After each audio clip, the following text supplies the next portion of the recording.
Bien, ahora sí estamos transmitiendo con nuestros amigos de Facebook. Agradecemos a todos los que de a poquito se van sumando. Y bueno, si les parece bien, vamos a empezar con este webinario llamado Ambiente y Pandemia. Y un poquito la idea era pensar, bueno, ok, en esta situación en la que estamos viviendo, frente a esta crisis sanitaria y social en la que estamos inmersos, intentar pensar un poquito el día después. Y para esto tenemos el placer, y la verdad que, como les decía, es realmente un placer contar con nosotros con Ricardo Boschard. Ricardo es el director de WWF Chile. Así que nada, en principio, muchísimas gracias, Ricardo, por hacerte el espacio en este contexto en el que estamos todos con reuniones virtuales, reuniones de Zoom y distintas cuestiones para estar con nosotros un ratito. Y la idea es tener una charla entre él y Manuel Jaramillo. Manuel es el director general de la Fundación Vida Silvestre, que también está presente, y realmente nuevamente les agradecemos a los dos por estar acá. Y como les contaba un poco, la idea es arrancar justamente pensando un poco en este contexto que estamos viviendo, ¿no? Un poquito la sensación que tenemos es que todo el mundo estamos esperando por ese momento en el que podamos volver a esa normalidad en la que estábamos previamente y previo al contexto de pandemia y de COVID-19. Pero por ahí es interesante que pensemos cómo era ese contexto previo, ¿no? Si, nada, esa normalidad que teníamos hasta antes de este contexto, si tomamos datos, por ejemplo, de lo que es el informe Planeta Vivo de WWF, ese contexto previo y esa normalidad y esta forma de consumo y de relación con nuestros recursos naturales hacía que estuviéramos consumiendo los recursos que para poder obtenerlos necesitaríamos 1.7 planetas, ¿no? Entonces un poquito la idea es que pensemos, bueno, ¿podemos volver a esa vieja normalidad? ¿Podemos seguir con esta lógica que estábamos viviendo previamente? ¿O necesitamos realizar cambios y cuáles deberían ser?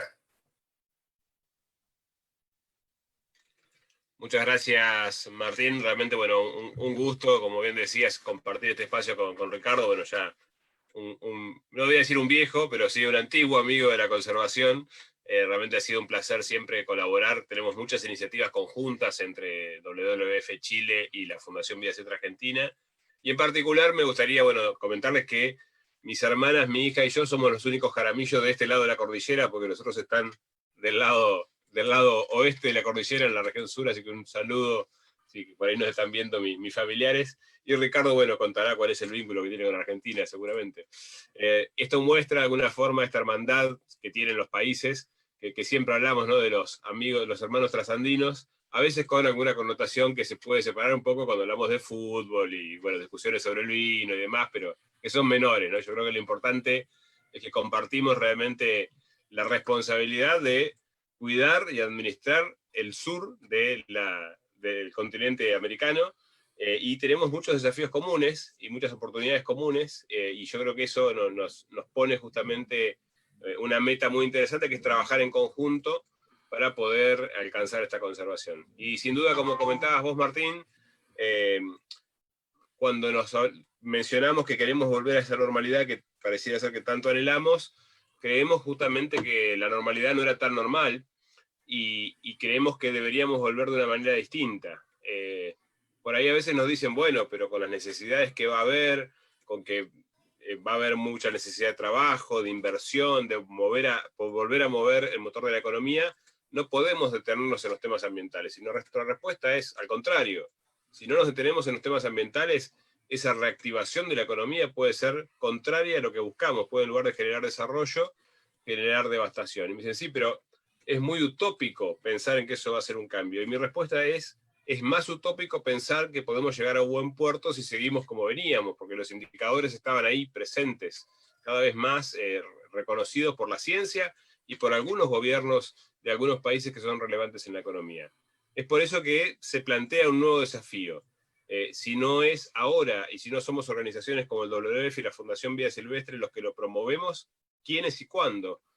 Hay enormes posibilidades de producir y consumir de manera distinta, sin duda muchas compartidas entre países, entre regiones, y ahora con Ricardo compartiremos algunas ideas, y eso tiene que ponerse en práctica de manera urgente.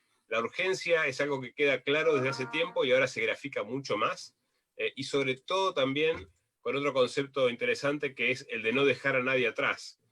Alguna de las reflexiones que nos trae esta situación es un poco el impacto que está teniendo la enorme inequidad que hay a nivel del globo y a nivel de Latinoamérica también, y esa inequidad cómo se refleja en la falta de respuesta posible para adecuarnos a esta crisis. Pero bueno, un poco algunas apreciaciones iniciales.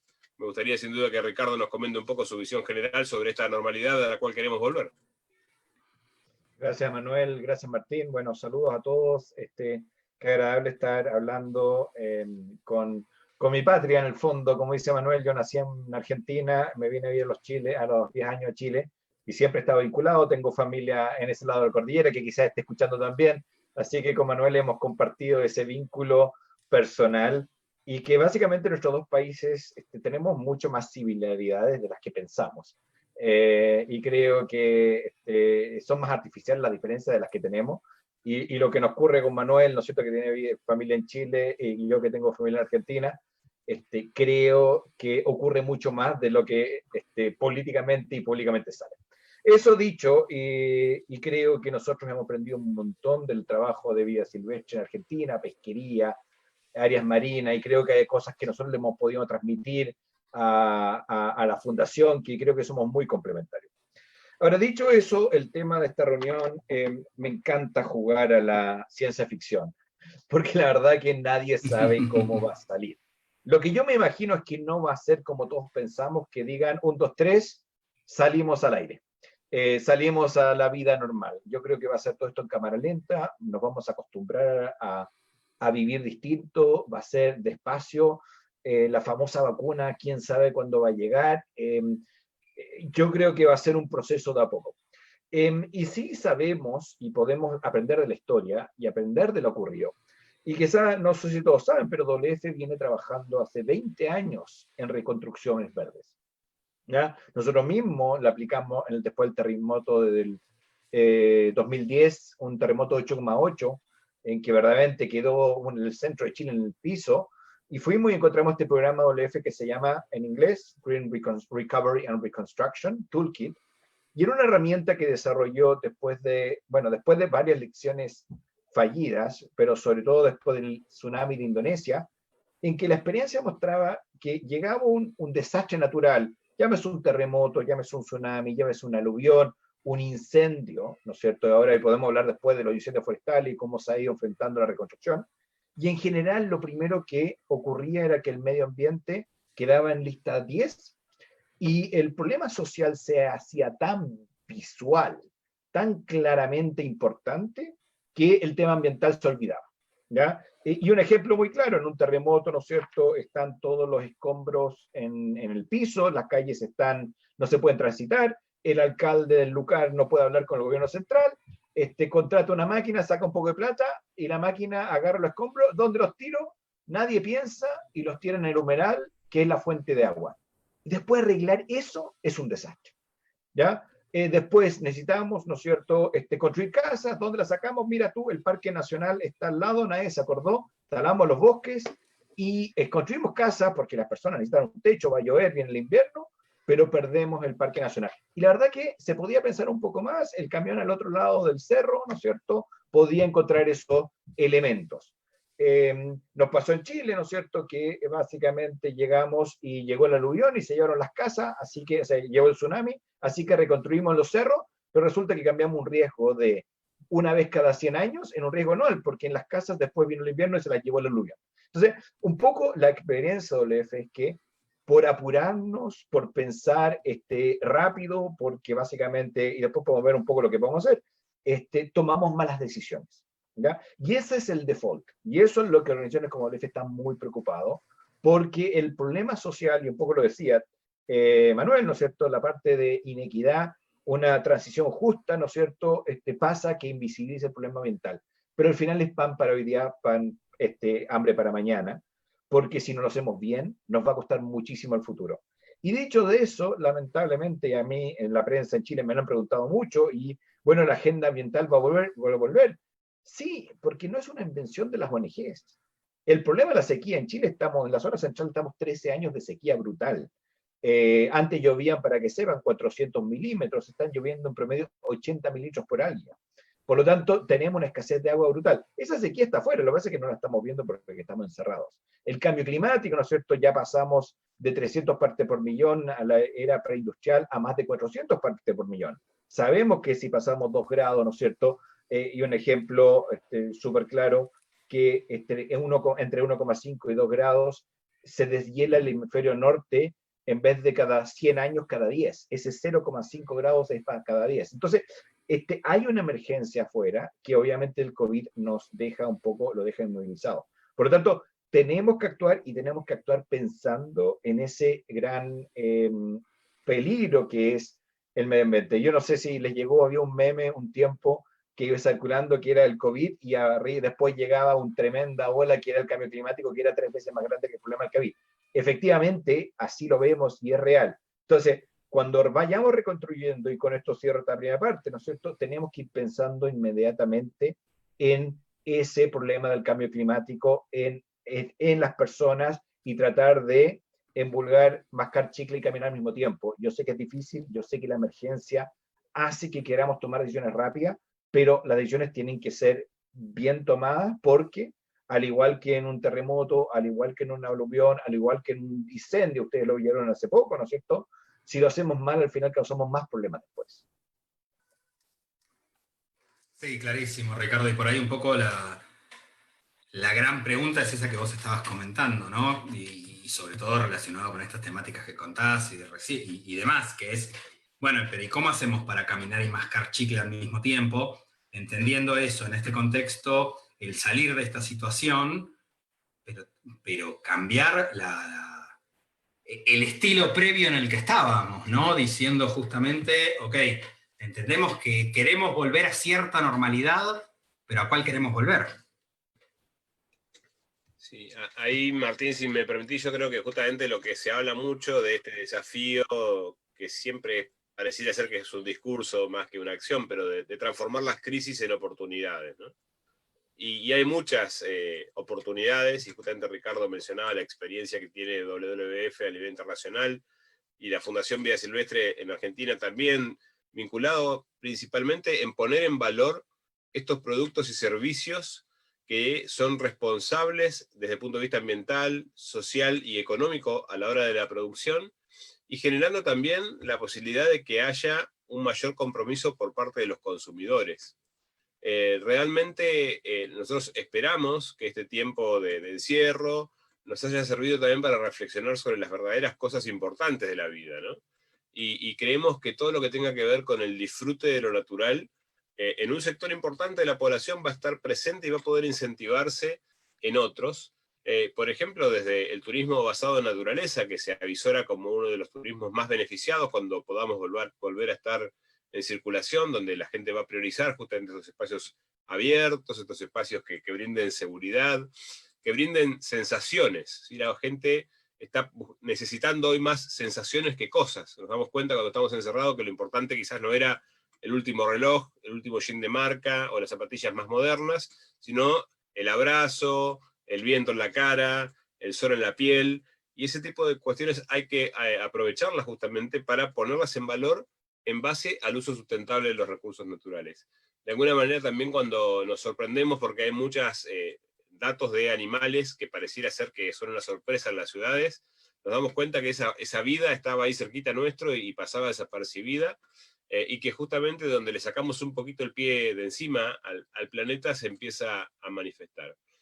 En particular, en relación a la producción, como decía Ricardo, bueno, hemos estado escuchando a algunos conferencistas referentes de la Organización Mundial de la Salud que nos dicen, preparémonos más que nada para el mundo no tanto después del COVID, sino para el mundo con el COVID, ¿sí? En un periodo de tiempo prolongado, bastante más prolongado del que veníamos esperando, en el cual la enfermedad conviva con nosotros, vinculada justamente a eso, vinculada a que va a llevar un tiempo largo hasta tanto se tenga en cuenta la posibilidad de una vacuna que sea confiable, que logísticamente pueda ser distribuida a todos los lugares del país, o que haya esa inmunidad de rebaño que se busca. Y eso va a llevar también a consumidores mucho más cautelosos. La promoción de las cadenas de suministro locales es también algo central, algo que se está hablando desde diferentes organizaciones internacionales.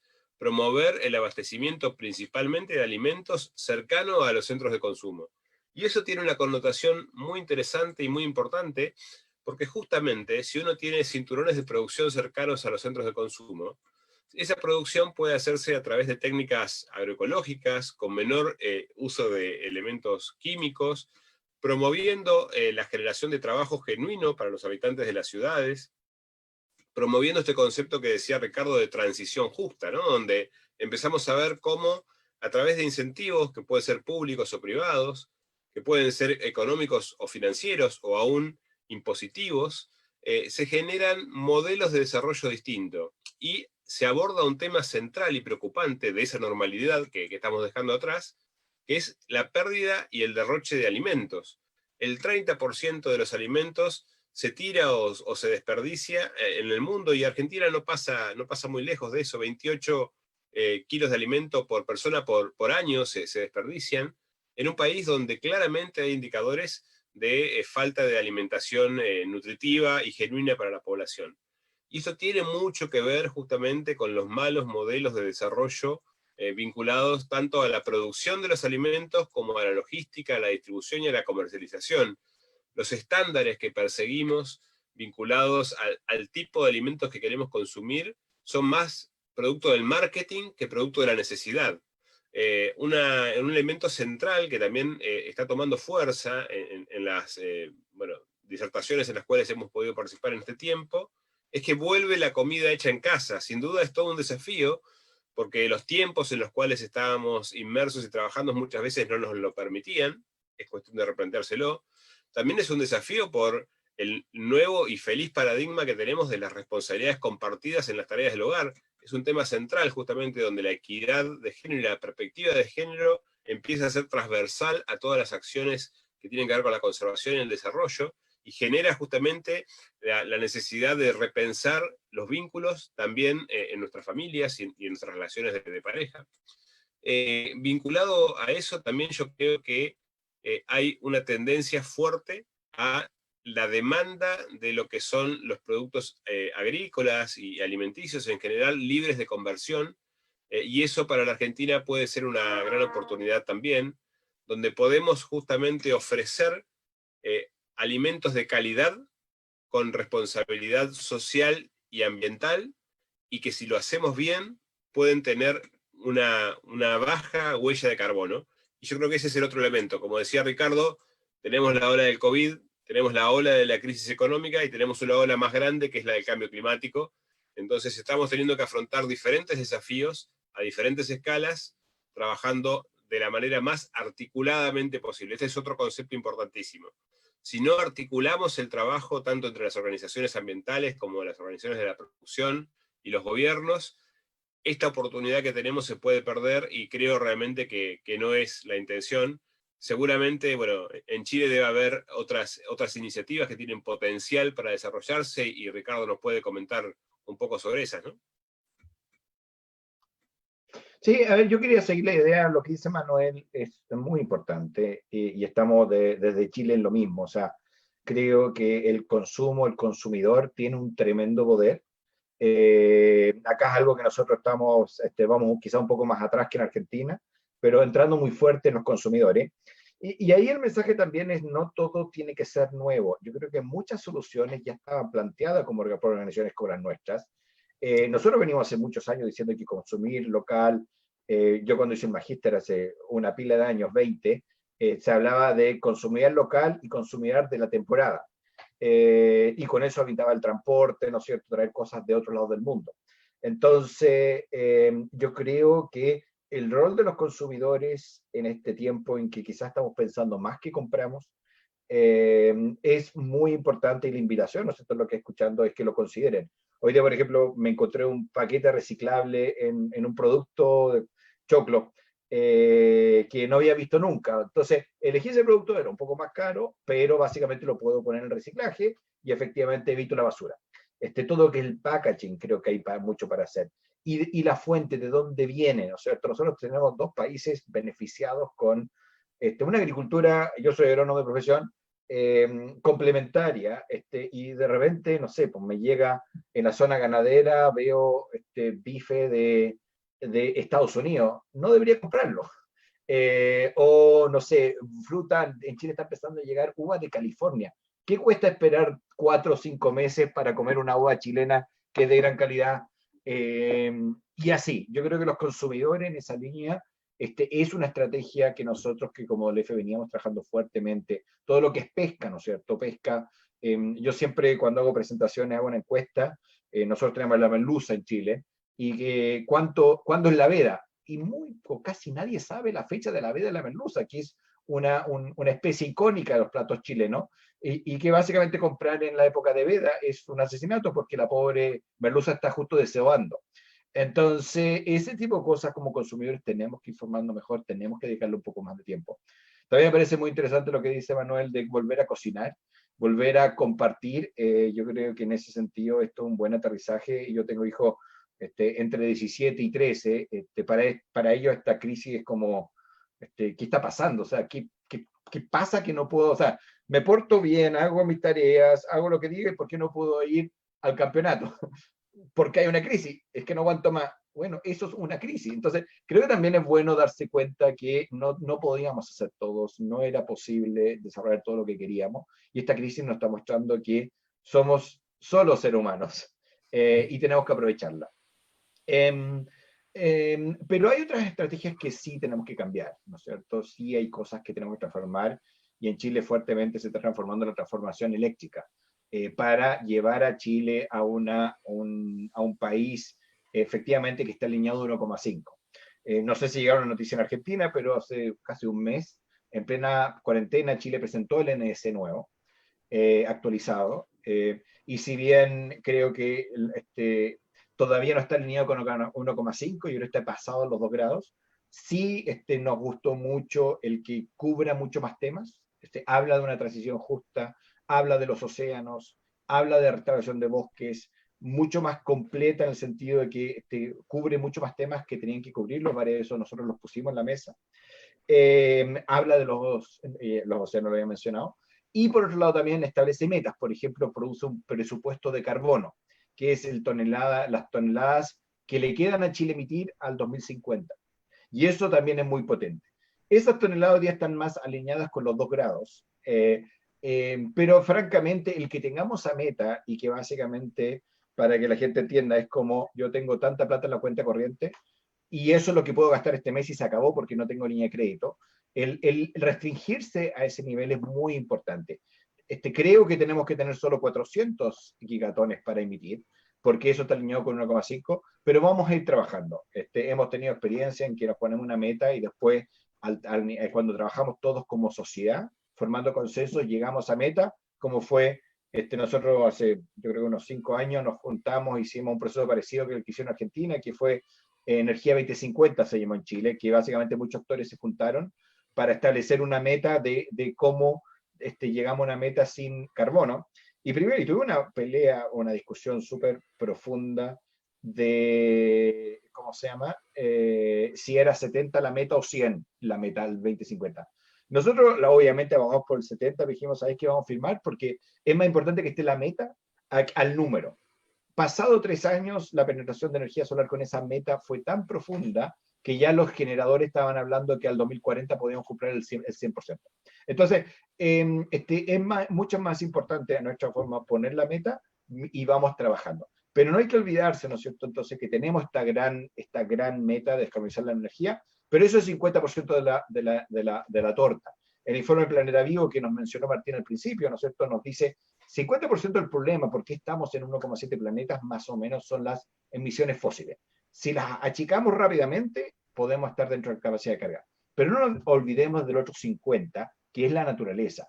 Es pérdida de bosques, incendios, pérdida de diversidad, ¿no es cierto?, servicio ecosistémico, agua, ¿no es cierto?, pérdida de humedales, que son la otra cara de la moneda. Si bien es más difícil terminarlas, no podemos olvidar que tenemos que hacer las dos cosas, y por eso WF viene promoviendo fuertemente lo que llamamos el New Deal for Nature, que es el nuevo trato con la naturaleza, porque tenemos que hacer las dos cosas al mismo tiempo. Nuevamente, mascar y comer chicle. Lamentablemente, ¿no es cierto?, de la gran conferencia de Río de 1992, ya se sabía el camino y la humanidad en todos estos años no hizo lo que tenía que hacer.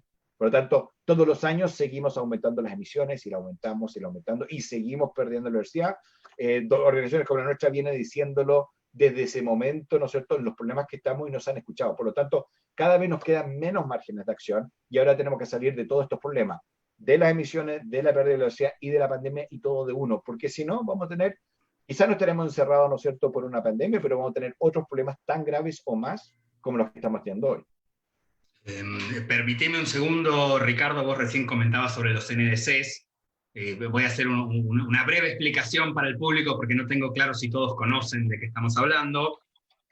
Se llama NDCs a las contribuciones previstas y determinadas a nivel nacional, básicamente lo que cada país se ha comprometido a realizar para reducir las emisiones de gases de efecto invernadero y para hacer frente al cambio climático en el marco del Tratado de París, del Acuerdo de París, y que, como comentaba Ricardo, aún en un contexto de pandemia, porque entiendo que esto se hizo cuando ya había comenzado esta crisis del COVID-19, Chile presentó justamente una nueva propuesta en este sentido, aumentando la ambición de las previas que había presentado en 2016. ¿Es así, no, Ricardo?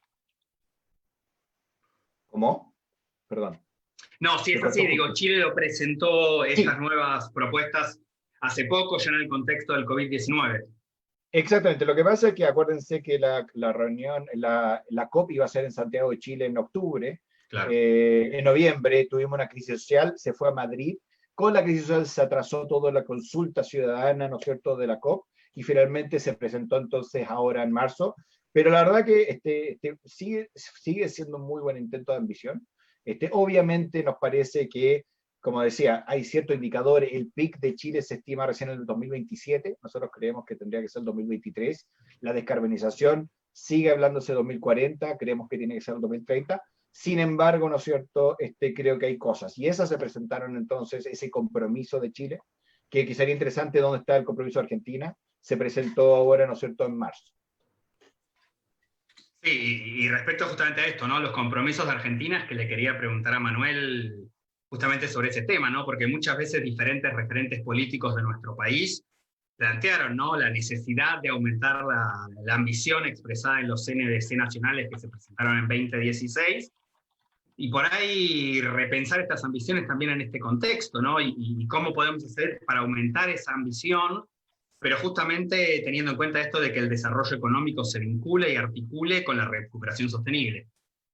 Sí, realmente, bueno, hay un vínculo muy directo entre lo que plantean los NDCs como modelo de desarrollo y lo que necesitamos para esta recuperación verde, ¿no? O sea, si bien está el componente de personas y de naturaleza, que quizás a veces el tema del cambio climático los deja un poco de lado, obviamente lo que nosotros proponemos a través, junto con WWF, a través de este Green New Deal el New Deal, perdón, para la naturaleza y la gente, es que se incluya fuertemente naturaleza y personas en todas las políticas que tengan que ver con el cumplimiento de los tratados internacionales, no solo con la Convención de Cambio Climático a través de los NDCs, sino también con la Convención de Diversidad Biológica y con la Convención de Lucha contra la Desertificación. Argentina presentó, como bien decías, en 2015 y luego en 2016 una actualización más metodológica y con un pequeño incremento de la ambición, pero Argentina tiene mucho más para comprometer, y sobre todo no solo para comprometer en reducción de emisiones, sino en producción sustentable y en producción climáticamente inteligente.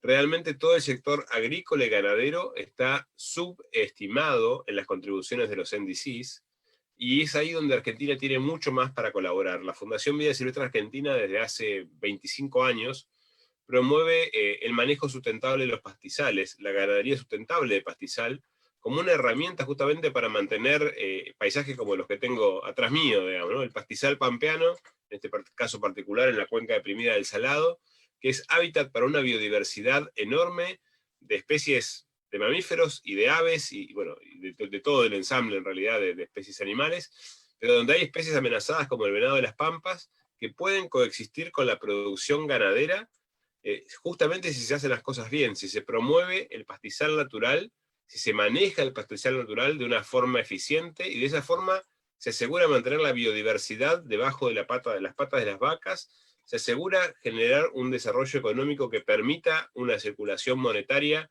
que favorezca la generación de puestos de trabajo, y sobre todo se reducen enormemente las emisiones de gases de efecto invernadero en relación a lo que sería convertir estas áreas para la producción de pasturas o para una producción agrícola. Es por eso que el ordenamiento territorial es central, y la generación de incentivos y desincentivos para poder implementar las buenas prácticas agrícolas y ganaderas necesarias y posibles en cada región del país. Y ahí está la clave, ¿no? No es cuestión de no hacer, sino de hacer lo mejor que podemos hacer, en el mejor lugar donde lo podemos hacer, y con los incentivos necesarios para implementar las buenas técnicas. Es por eso que en Argentina hay una enorme posibilidad de aumentar la ambición en los NDCs, y también de aumentar el nivel de implementación de lo que ya se ha comprometido. Cuando Ricardo hablaba de la energía, lamentablemente el panorama de nuestro país es bastante menos auspicioso que el que tienen en Chile. El 85% de la energía eléctrica de Argentina se produce quemando combustibles fósiles. Cuando tenemos un país que ofrece enorme variedad de fuentes de energías renovables, disponibles de manera federal, y que es un país que cuenta con mucha capacidad técnica y tecnológica también, donde no solo se pueden desarrollar elementos en nuestro país, sino que se pueden profundizar técnicas para hacer una transición justa, para que muchos de los empleos que hoy se generan a través de las energías de combustibles fósiles se muevan a las energías renovables. Un caso paradigmático en nuestro país es la panacea, o esa gallina de los huevos de oro que se anuncia siempre como vaca muerta. Y nosotros decimos, está bien el gas natural es un elemento importante para esa transición de las matrices energéticas de todos los países. Es mejor quemar gas natural que quemar combustibles fósiles, líquidos, o que quemar carbón, pero la idea no es quemar gas natural por 150 años, como se dice que abastecernos de gas natural es el yacimiento de vaca muerta. Como máximo, al 2050, tenemos que salir del gas para poder realmente tener en juego una matriz con una fuerte penetración de energías renovables. Y esperamos que la gran mayoría de los países sigan esa línea, porque es lo que han comprometido en el Acuerdo de París. Entonces, ¿de qué sirve enterrar hoy dinero, invertir ese dinero para empezar a extraer ese combustible fósil, ese gas, con la idea de venderlo por 150 años, cuando lo que esperamos es que en los próximos 30 eso sea un commodity que deje de tener mercado? Y es ahí donde hay que pensar fuertemente el desarrollo estratégico futuro. ¿Dónde invertimos los dineros públicos para hacer las transiciones económicas necesarias? Hoy, Argentina subsidia el precio del barril de petróleo, porque como ustedes saben, de cara al bajo nivel de consumo, el petróleo ha caído su precio a nivel internacional. Sin duda es un tema coyuntural, pero es una muestra más de lo frágil que es el sistema a las variables de mercado. Esto puede ocurrir cuando empiecen a ser más fuerte la penetración de las energías renovables. El precio del petróleo va a tender a bajar realmente. Invertir en vaca muerta hoy es como haber invertido hace 20 años en Río Turbio. El vaca muerta del mañana podría ser el Río Turbio de hoy, donde se apostó y se invirtió dinero del Estado por mantener activo un sistema de provisión de energía totalmente obsoleto. Y es ahí donde nosotros como ciudadanos tenemos que reclamar que eso no se haga, porque eso no se hace con dinero extranjero, se hace con dinero del Estado, con dinero nuestro, que debe ser bien invertido para promover, por ejemplo, la ganadería sustentable de pastizal, para promover las energías renovables donde tenemos posibilidad de generarlas, para promover un real y buen uso, no sé si sustentable, porque justamente como es un recurso natural no renovable es muy difícil que eso se logre, pero sí al menos responsable y soberano del litio que tenemos en nuestro país, para generar un desarrollo de las tecnologías basadas en renovables, o también reducir la deforestación. Ustedes saben que tenemos una ley de bosques en Argentina, que hemos trabajado fuertemente. Lamentablemente hemos pasado de unas 250.000, 270.000 hectáreas por año que perdíamos en la última década, a datos que no son mucho más alentadores. El año pasado se perdieron más de 180.000 hectáreas de bosques nativos, aún cuando tenemos una ley de bosques que lo prohíbe, y lo más trágico de esto es que la mitad de esas 180.000 hectáreas se perdieron en áreas de categoría amarilla, donde está prohibida la deforestación. Y realmente eso tiene que cambiar. Si nosotros tenemos leyes ambientales que no cumplimos, o si tenemos compromisos internacionales que no cumplimos, es la ciudadanía la que tiene que reclamar fuertemente que eso cambie, y que los representantes que hemos votado, o no, pero que han sido votados por el pueblo y que están a cargo de la gestión del país, estén a la altura de las circunstancias. Eso es central, y justamente el compromiso político es un elemento muy fuerte para que esto se concrete.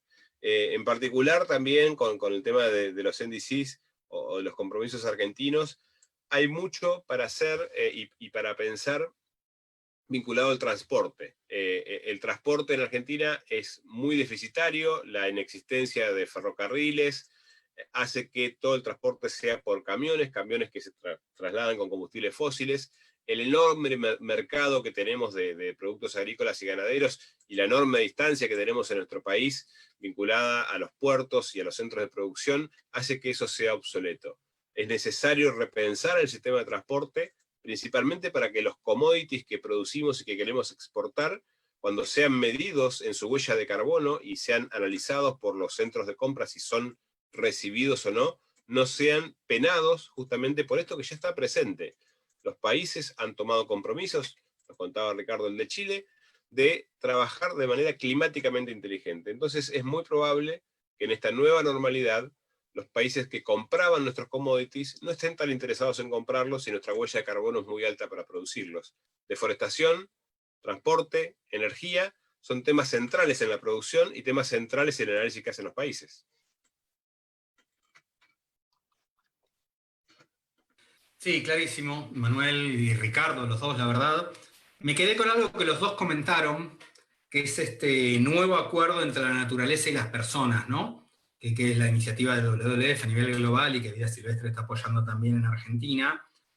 Y me parece que está bueno que pensemos, y los invito a reflexionar en este sentido, ¿no? Es claro que las personas las tenemos que interpretar como un elemento clave en todos estos modelos de desarrollo que estamos planteando, que tienen que ser uno de los centros en este sentido. Pero bueno, la gran pregunta ahí es, me parece, justamente cómo hacemos para vincular ese desarrollo de las personas y la conservación de la naturaleza.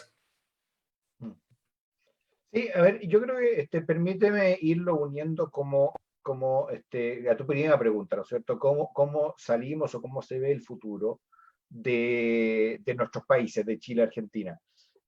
Como les contaba al principio, la reconstrucción verde significa tomar decisiones rápido, ¿no es cierto? Inteligente, no olvidarse del componente verde. Y una de las cosas que nosotros estamos pensando fuertemente, y ustedes también del otro lado, Manuel, ¿no es cierto?, que es las finanzas verdes. Y es donde el sector financiero, que estos últimos 5 años tomó una cantidad de compromisos muy interesantes. O sea, en Madrid, los que tuvimos la suerte de ir a la reunión de Madrid, de la COP, el sector financiero, yo estuve con la líder mundial de WF en finanzas verdes, que es Margaret Culloch, para los que sepan, WF a nivel mundial priorizó 9 grandes estrategias, océanos, terrestre, mercados, ¿no es cierto? Y uno de esos son finanzas verdes. O sea, es una de las 9 cosas más importantes que nosotros estamos enfocándonos. Y previo a esta pandemia venían muy fuertes compromisos. Todos los bancos centrales, o muchos bancos centrales, se habían comprometido a respetar políticas verdes. Muchos fondos de pensión ya hace rato venían comprometiéndose a no invertir en proyectos fósiles, y no sé si llega a noticia en Argentina, pero un fondo de pensiones de Noruega hace un par de semanas puso en la lista negra a distintas empresas que, y estoy hablando del Fondo de Pensiones de Noruega, uno de los mayores del mundo, y en eso pusieron Enel, que es esta empresa italiana, y 2 semanas después Enel anuncia en Chile que va a cerrar las carboneras mucho más temprano. Tenía una que iba a durar hasta el 2040 y lo va a cerrar en el 2024. No sé si hay correlación o no, puede haber sido un plan independiente, pero suena que efectivamente las finanzas están muy atentas. Entonces, cuando pensamos reconstruir, tenemos que pensar que las instituciones financieras están pensando en esto, están pensando, ¿por qué voy a poner, ¿no es cierto?, 10.000 millones de dólares en un proyecto de energía fósil que efectivamente va a quizá operar 3, 4 años? En Chile tenemos me acordé cuando tú decías, ¿no es cierto?, de Vaca Muerta. se empezó a desarrollar una mina de carbón en Chile, en el sur de Chile, en Puerto Natales, en un lugar pristino, único, en la Patagonia chilena, ¿no es cierto? Increíble. Y nosotros como DF nos rascamos, pero ¿dónde están pensando? Y nada, les duró 3, 4 años y tuvieron que cerrar, el Tribunal Ambiental lo cerró, obviamente hicimos campaña, ¿no es cierto? Igual que ustedes, ¿no es cierto? No tenía sentido, pero los bancos están pensando en esa línea. Y si no lo están pensando, organizaciones como la nuestra se lo está recordando permanentemente y cada vez más. Entonces, la reconstrucción verde tiene que ser pensada en el largo plazo y bien. Y ahí es donde hay que tomar hoy día una decisión, porque efectivamente tenemos un problema social brutal en nuestros países. Y cuando hablamos con la ministra de Medio Ambiente sobre reconstrucción verde, sí, pero tenemos que ponerle el sedazo de empleo. Y eso para nosotros no es fácil, porque la verdad que nosotros no pensamos en generación de empleo, no es nuestro core. Nosotros pensamos en no afectar a comunidades locales, comunidades indígenas, sus derechos, ¿no es cierto? Respetarlo, no necesariamente. Pero creo que hay un cruce que no es tan difícil. Entonces, si vamos a invertir 10 millones de dólares para promocionar, ¿no es cierto?, una mina de carbón, o extracción de petróleo, o ponemos esa misma fuente, esa misma plata para restaurar bosques, que nos sirve para los sistemas de agua, como les decía, Chile tenemos una sequía brutal, el tema de agua, cuando tú, Manuel, dijiste tus problemas, el primero nuestro sería agua, en la zona central, ¿no es cierto? En la zona norte, el agua es nuestro mayor problema. Sabemos que hay una correlación directa entre bosques, cabecera de cueca, restauración, ¿no es cierto? Y cantidad y calidad de agua. Uno de los problemas agrícolas nosotros es que efectivamente tenemos mucha contaminación por fósforos y nitratos. Cuando tenemos un bosque nativo que lo protege, esa 35 metros eso lo acaba. Incluso un agricultor que no sabe aplicar como corresponde el nitrógeno y el fósforo lo aplica antes que llueva, ¿no es cierto? Podríamos parar esa contaminación de cantidad. Pero también restaurar cabeceras de cuencas, sacar pinos o eucaliptos que secan la cabecera de cuenca y volver a restaurar bosque nativo, sabemos que tiene una correlación en el bosque nativo. Que no nos olvidemos que cambio climático, los NDC no solamente mitigación, y mitigación es el contaminar menos, sino que es adaptación. Y es prepararnos para el golpe que nos viene, porque todos los indicadores sabemos que, hasta por mucho que queramos 1,5, los grandes países no están comprometiendo, o sea, los grandes emisores que son Estados Unidos y China no se están comprometiendo, por lo tanto, es que países como Chile se alinean 1,5 con un 0,26% de las emisiones globales, no vamos a mover la aguja. Es nuestra responsabilidad, y como dice Manuel, los mercados están viendo eso, o sea, provenir de que tus productos vengan de un país que tenga tremendas emisiones, 40 o 60% de carbón, o que vengan de renovables, sí va a haber una diferencia. Hablaste de los vinos, Manuel, que no cabe duda que no vamos a llegar a acuerdo en eso, y ahí está mi parte chilena.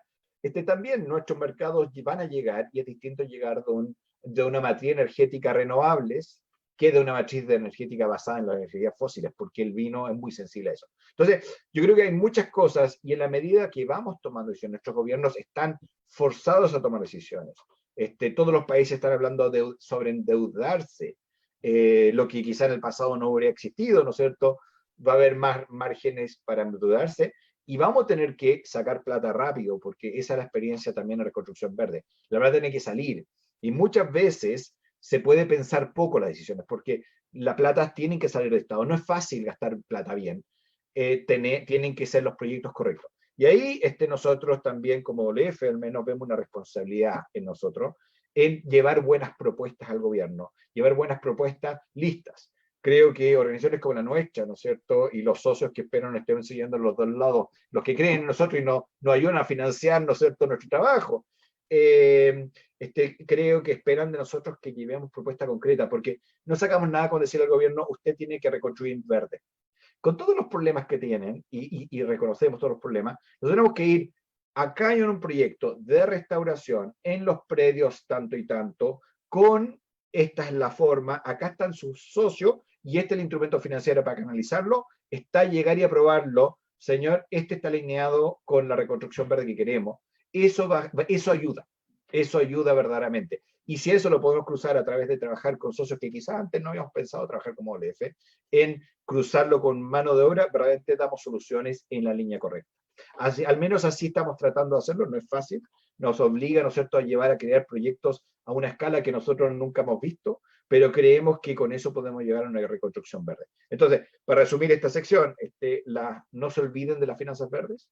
Las finanzas verdes vienen, ya los bonos soberanos, ¿no es cierto?, de países con alta contaminación, como estados como Alberta o Queensland en Australia, ¿no es cierto?, o países con una matriz muy grande en carbono que no estén haciendo algo, están sufriendo sus bonos soberanos, ¿no es cierto?, porque no lo están comprando en instancia financiera.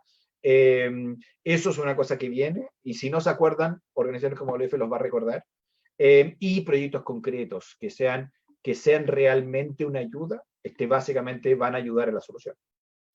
Ahí, permitime, Martín, me sumo con un pequeño detalle, sé que estamos ya con el tiempo medio justo para dar espacio a algunas preguntas, pero realmente, bueno, comparto totalmente. En Argentina, la Fundación Vida Silvestre Argentina viene trabajando hace ya 5 o 6 años con el tema de finanzas sustentables. Al principio era muy difícil, más que nada para una organización ambientalista, ¿no? Porque no era normal que una organización ambientalista se pidiera hablar con un banco para hablarle de esto. Y sigue siendo raro, de hecho no somos muchos. Sí, no hemos terminado totalmente eso todavía. Exactamente, pero bueno, realmente hemos hecho un trabajo muy articulado con el BID, en particular en Argentina, con la promoción de diferentes encuestas que se han hecho, y el año pasado logramos un avance muy interesante también en conjunto con el BID, y bueno, con el compromiso de casi el 85% de la banca financiera argentina de la firma de el primer protocolo de sustentabilidad de los bancos de Argentina, y eso ha llevado a que tomen un compromiso de hacer mesas de trabajo para trabajar sectorialmente sobre diferentes temas, y es lo que nos da la esperanza, ¿no? O sea, bueno, hoy tenemos ese compromiso, ese vínculo que se ha generado, que no es menor. Tengamos en cuenta que en esto de la conservación también hay mucho de construcción de confianza, de vínculos, que tiene que ver con demostrar que estamos trabajando, quizás a veces con visiones distintas, pero por un mismo objetivo, ¿no?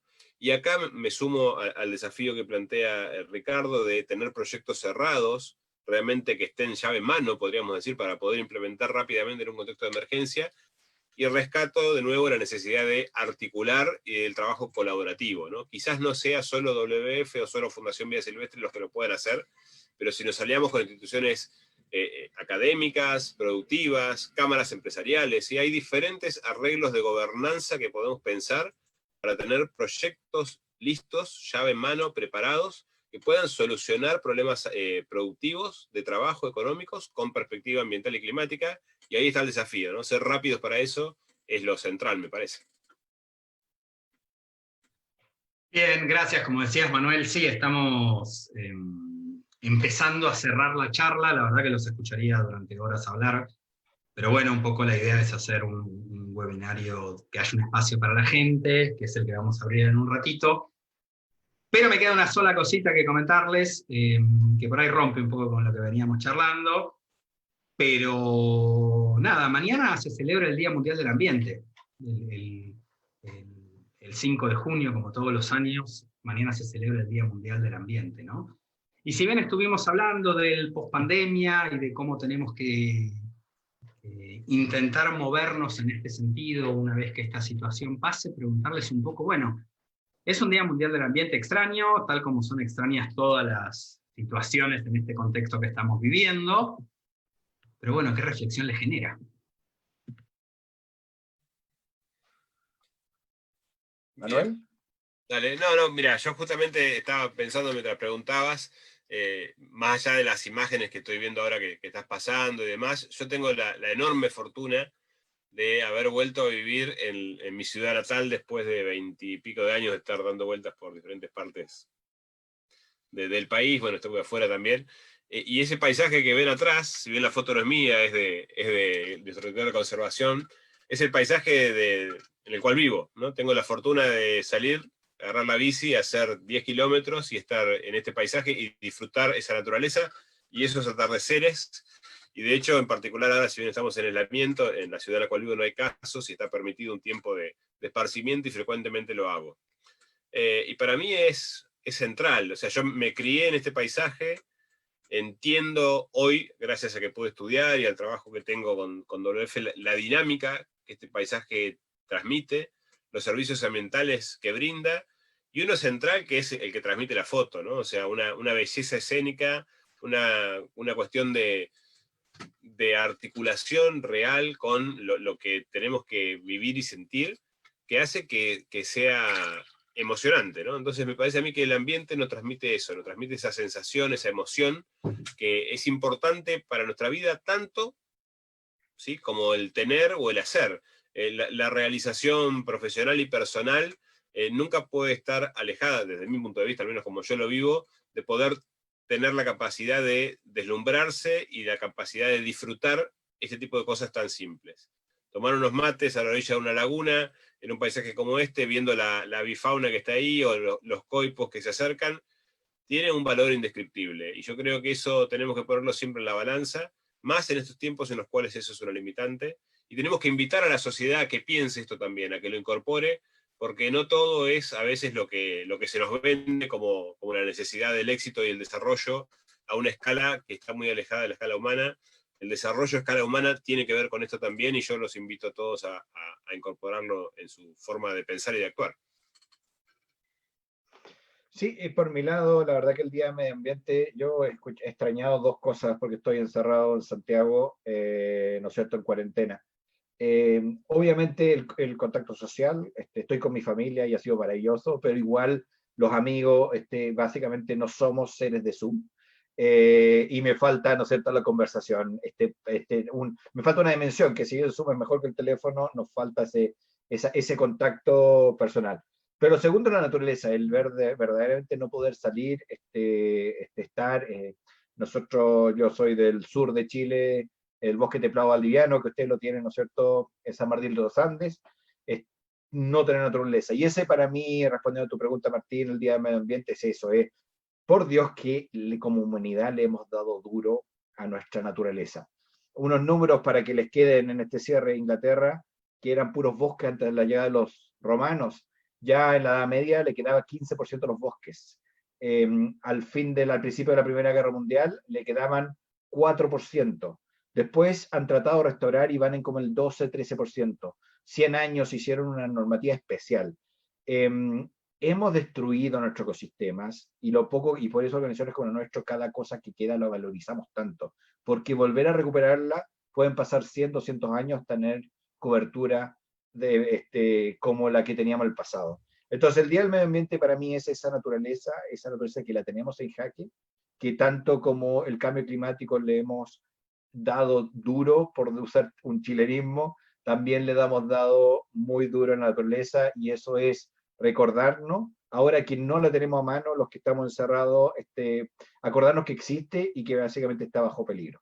Y eso también, al igual que la gente, tenemos que hacer algo, y espero que este día, que mañana, nosotros lo pensemos bien, y qué vamos a hacer al respecto cuando salgamos.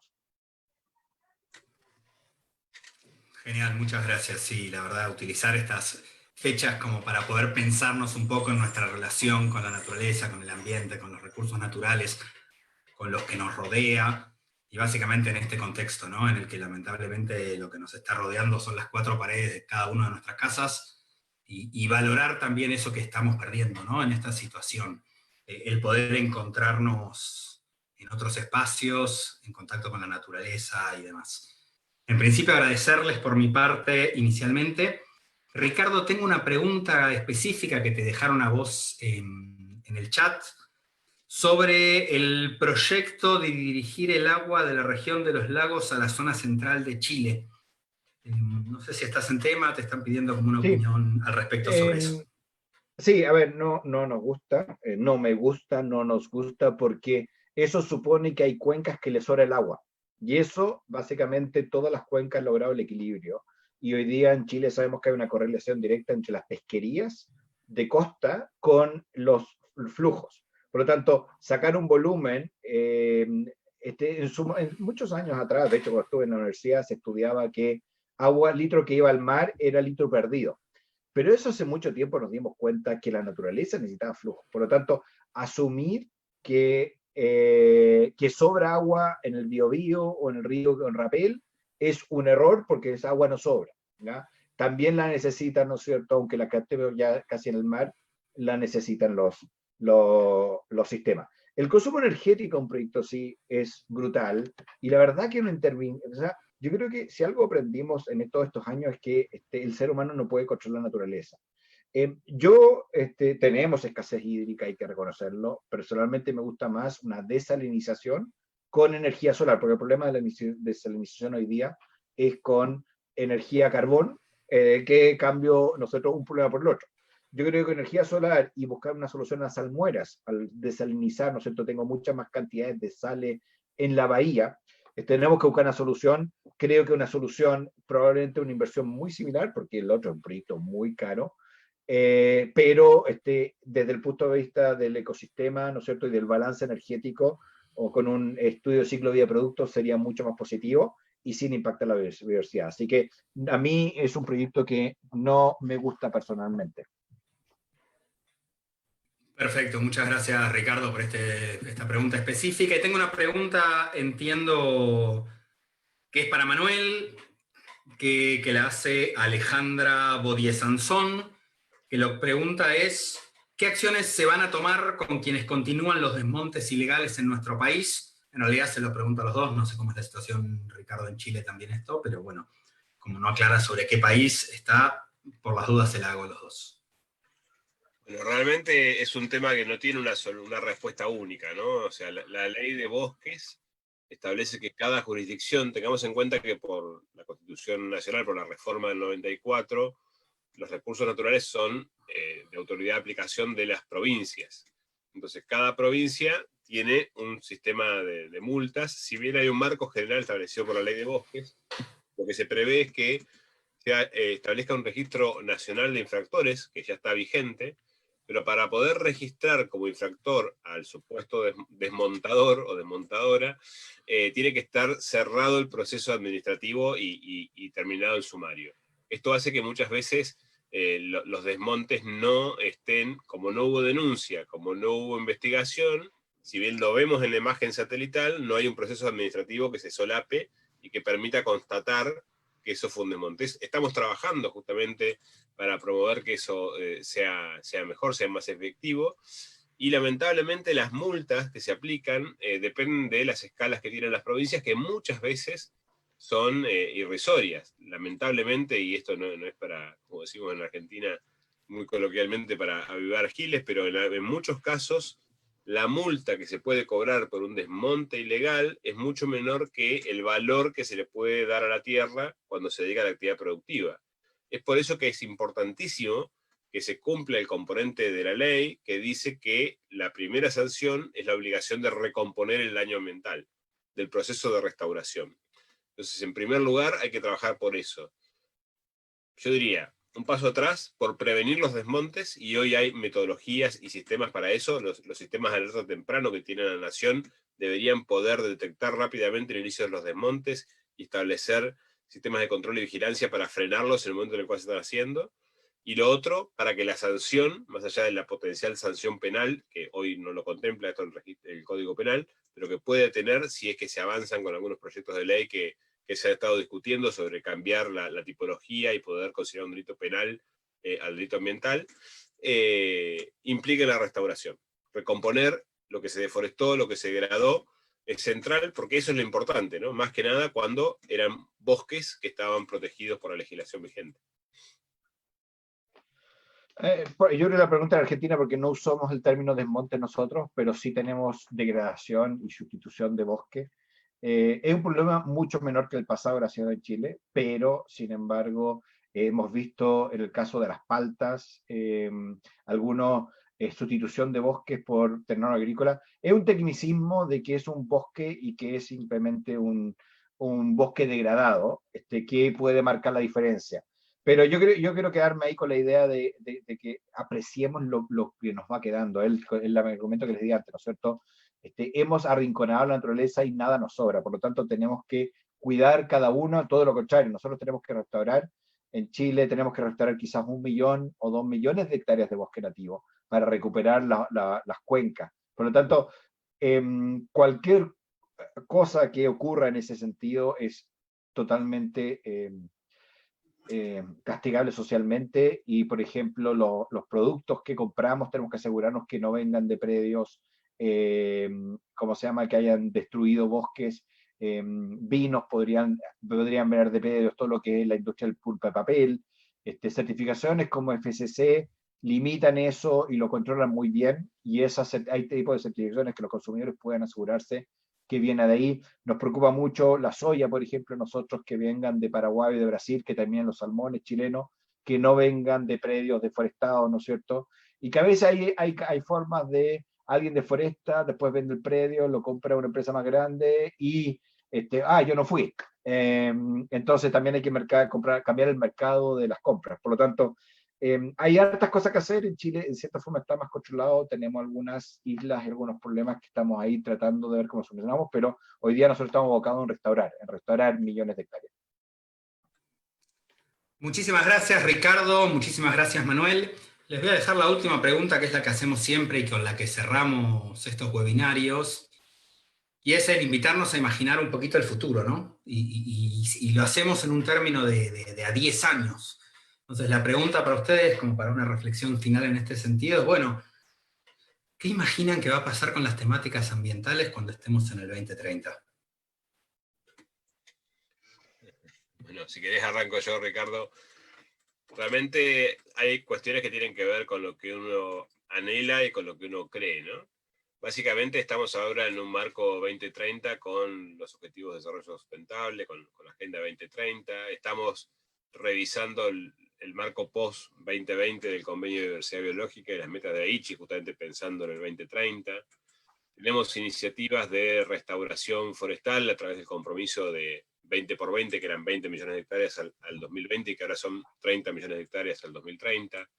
Hay como grandes compromisos firmados y con procesos en marcha. Yo lo que me imagino es que eso se cumpla, ¿sí?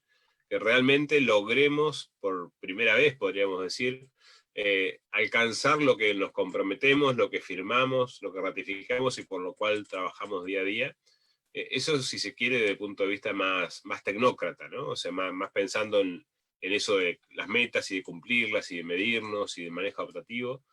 Y desde una visión un poco más a escala humana, insisto, con las imágenes que veíamos y los paisajes, yo quiero una sociedad que se siga deslumbrando y que siga disfrutando la naturaleza, que la sienta, que sienta parte, que se sienta parte de la naturaleza porque es lo que somos. En realidad, la especie humana no es más que otro elemento de la naturaleza que de alguna forma se ha diferenciado. Podemos discutir mucho si para bien o para mal, pero que el planeta se sienta un poco más gustoso de tenernos como uno de sus habitantes. En este momento yo creo que lamentablemente para el planeta somos una de las especies menos deseadas, y eso tiene que cambiar. Tenemos que cambiar nuestro vínculo con quien nos da el lugar, con quien nos cobija, y yo apuntaría un poco a eso, y creo que hay mucho para hacer, y estoy confiado que ya no solo los jóvenes, porque realmente es algo que ha ido permeando durante el tiempo, pero se va a ir fortaleciendo. Las nuevas generaciones están con un chip distinto y hay que apuntar a que eso se siga fortaleciendo, así que es un poco mi expectativa para estos próximos 10 años. A ver, por mi lado, la verdad que el partido al 2020 tendríamos que haber tenido un montón de metas. Había un montón de reuniones muy importantes en 2020 que el otro día había un informe y se corrieron todas. Pero lo que sí sabemos es que al 2030 tenemos que haber cambiado la dirección del planeta. O sea, probablemente tenemos que estar emitiendo 50% a nivel planetario menos hoy que hoy al 2030. 50%. Eso es brutal. Por lo tanto, esta década, o sea, no puede ser perdida, porque y en Latinoamérica sabemos de esas décadas perdidas, que tenemos que a nivel de humanidad hacer un cambio. Si no, efectivamente esta pandemia va a ser nada comparado con lo que nos espera. Por lo tanto, quiero pensar que en una buena innovación se necesita una disrupción, y esta disrupción nos vino de algún lado y la vamos a aprovechar bien, porque si no vamos a estar en serios problemas. Entonces, para terminar una nota positiva, yo espero que todos pongamos lo que hay que ponerle para que al 2030 efectivamente logremos las metas que WF se ha establecido. No sé si tienen la slide, pero la podemos compartir, que básicamente es reducir la emisión en el 2050 en 50%, reducir la pérdida de alimentos, tú lo dijiste, Manuel, en 50%, reducir el uso de plástico en 50%. Casi todos los indicadores tienen que bajar a la mitad, y tenemos que doblar los indicadores de restauración, de bosque. Nosotros, WF, tenemos una meta a nivel mundial de 350 millones de hectáreas de restauración. por lo tanto tenemos que volver a recuperar la naturaleza, y con eso ya no vamos a ser ese animal tan indeseado de nuestro planeta, sino que vamos a poder llegar a vivir en armonía con el planeta, que va a ser en nuestra misión, que de WWF y de Fundación Vida Silvestre, que el ser humano viva en armonía con el planeta. Eso tenemos 10 años para probarlo, y por lo menos en WWF vamos a hacer todo lo posible, todos los que trabajamos acá, en lograr esa meta, y vamos a poner todo nuestro corazón, y esperamos el apoyo de todos los que nos escucharon hoy día para que nosotros podamos hacer ese trabajo.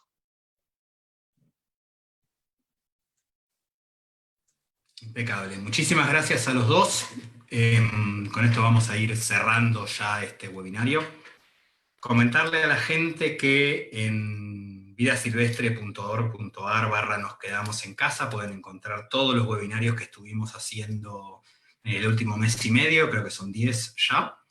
Invitarlos también al próximo webinario que vamos a estar haciendo el jueves que viene a las 17:30 horas también aquí por Facebook, que va a tener que ver con la iniciativa Cuidar Nuestro Mundo, una iniciativa de videominutos ambientales que le proponemos a todos los chicos entre 6 y 18 años para que realicen desde la casa en este contexto, para que sean parte del Festival de Cine Internacional de Puerto Madryn. De mi lado no tengo nada más para decir, salvo muchísimas gracias Manuel, muchísimas gracias Ricardo, y dejarlos a ustedes por si quieren decir alguna reflexión final. Harto yo, Manuel, pero no, simplemente agradecer este espacio. La verdad que un muy buen indicador de un panelista, y se lo pasó bien, y yo lo pasé muy entretenido. Hubiera seguido un buen rato conversando, porque con Manuel siempre tenemos temas y apasionantes, y espero que todos los que escucharon aprendieron algo, se entretuvieron, ¿no es cierto? Y básicamente los dejamos motivados por ser parte del cambio. Igualmente, lo mismo, ¿no? Siempre es un placer conversar con Ricardo, y bueno, ya creo que nos conocemos tanto que es una conversación muy extendida esta, como las que solemos tener las veces que podemos encontrarnos personalmente. Yo quisiera así dejar un poco el mensaje de que lo que nos espera después de la pandemia no está escrito, ni nadie lo sabe mucho, es un poco ciencia ficción, como decía Ricardo, pero en gran medida depende de nosotros, ¿sí? O sea, hay cosas, no todo, pero hay algunas cosas que dependen de nosotros, y yo creo que ahí es donde tenemos que focalizar el compromiso. Si cada uno hace lo mejor que puede, y si cada uno es como esa pequeña aguja que se va insertando en el lugar donde tiene que insertarse para que las cosas funcionen mejor, puede haber cambios importantes, y animarnos y animarnos un poco a eso, ¿no? A hacer nuestro mejor papel para que realmente volvamos al mundo siendo un poquito mejores, siendo un poquito más responsables, un poquito no, quizás un poco bastante, y promoviendo un desarrollo más equitativo, más a escala humana, que nos permita alcanzar, como decía Ricardo, las metas que nos hemos planteado. Así que muchas gracias, ha sido un placer, y bueno, esperamos pronto volver a comunicarnos con todos ustedes. Bueno, muchísimas gracias entonces. De esta manera cerramos. Agradecemos, como dijimos recién, a Manuel, a Ricardo, y obviamente a toda la gente que lo estuvo viendo por Facebook y dejando sus comentarios. Y a todos los que nos están viendo, nos vemos la semana que viene en el webinario, y ahí cerramos. Muchísimas gracias a todos.